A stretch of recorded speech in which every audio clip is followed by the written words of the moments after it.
Okay, so in this video, we're going to go to the next stage of our mix, and that's adding depth, specifically reverb and delay.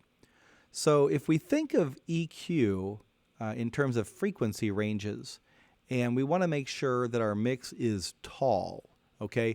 Tall meaning all frequencies are represented. So in this kick drum, we have the low frequencies well represented. In the hi-hat, we have the high frequencies well represented. The bass, the guitars, the electric guitar is lower in pitch than the acoustic guitar, and that's reflected in their EQ curves. The brass instruments here are stacked, and so they're very tall, right? They have the low sounds and high sounds. And then our panning reflects the width of our mix. So we have things panned hard left and hard right, right in the center, and kind of everywhere in between. And that makes our mix wide.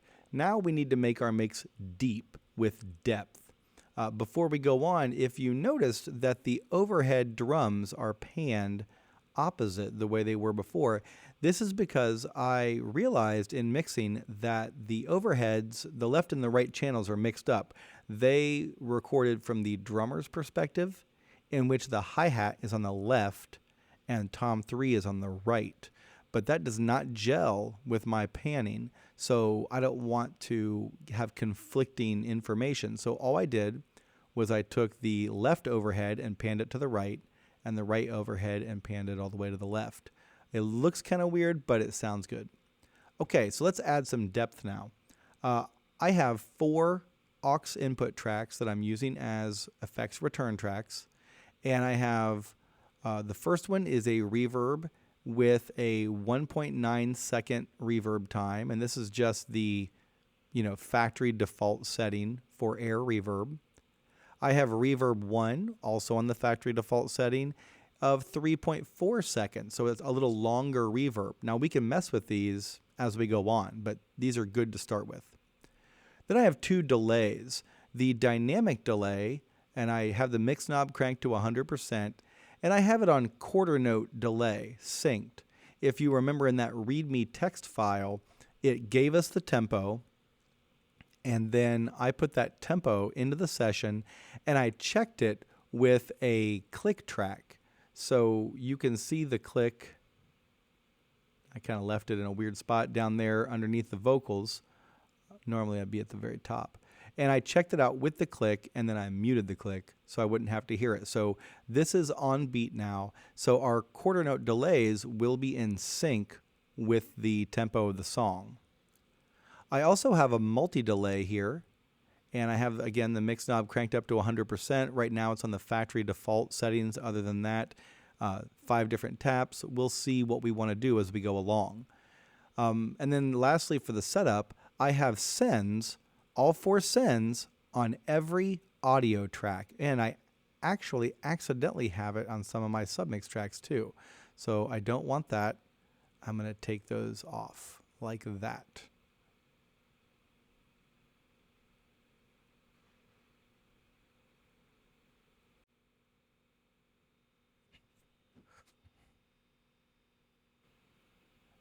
There we go. See what happens when you hit a wrong key by mistake? So once again, I'm going to start from the drums, and I'm going to go to the snare first, and I'm going to test out my reverb with the snare tracks. Now, in order to see my expanded sends, I'm going to hold the Command key or the Control key on a Windows machine and click this arrow, and I can see all 4 expanded sends. Let's test out these reverbs.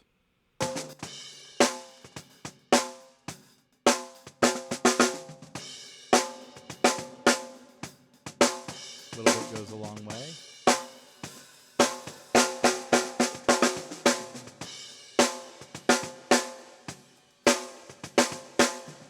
Now, listening to this, I can adjust that reverb. For the sake of this video, I'm going to turn the submix master down, and I'm going to take off some of the compression.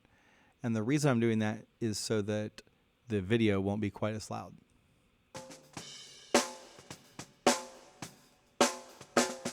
And I see that we have a balance. I'm going to move the balance more towards the tail.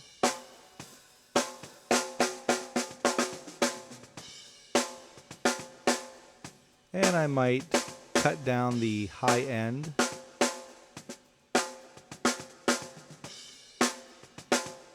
Of the high frequencies.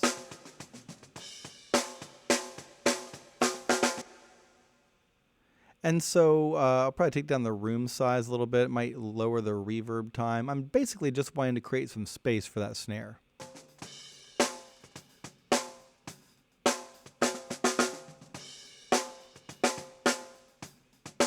That's good. It's not too long. We don't want it to be too long. We just want to give the snare some room. I'm going to apply that same reverb 1 to my toms and then to the overheads and maybe a bit on the hi-hat. So let me solo those drums.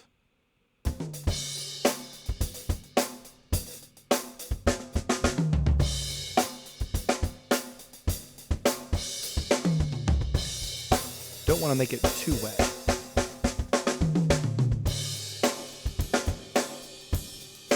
That drums room.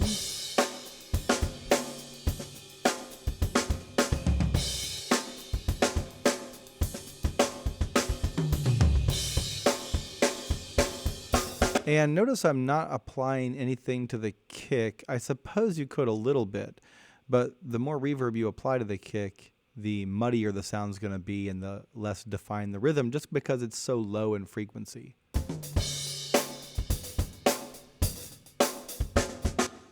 Okay, and so then what I would do, I could apply a couple of different strategies. I could continue working on the drums, adding reverb and delay, and sculpting it as I go, or I could move down to the bass and the organ and the other instruments and sculpt reverb 1 as like a unit, okay? A unit of time. You will not use every send on every track. You will, I'm probably not going to use any more reverb on the drums, but I might use a different reverb on the voice track than I did on the drums. So let's check that out.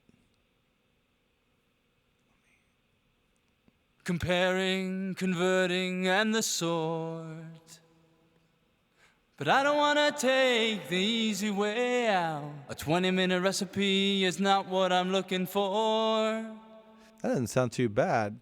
I might want some more pre-delay in there, and that's going to change how much time there is before the delay starts. It'll kind of separate the vocal a little bit better. Comparing, converting, and the sort. Let's try some delay on the voice. Comparing, converting, and the sort. So I don't like that rhythm. Let's change that to an eighth note. Comparing, converting, and the sort. A little less feedback. But comparing, converting, and the sort. You know, it just gives it some depth. So I'm going to go through and apply reverb and delay to every track that's appropriate, which is definitely going to be the horns and the guitars, definitely the Hammond, maybe a bit on the bass. And I'm not going to use every send on every track. I'm just going to play around with it and make artistic decisions about which tracks should go to which reverbs and which delays.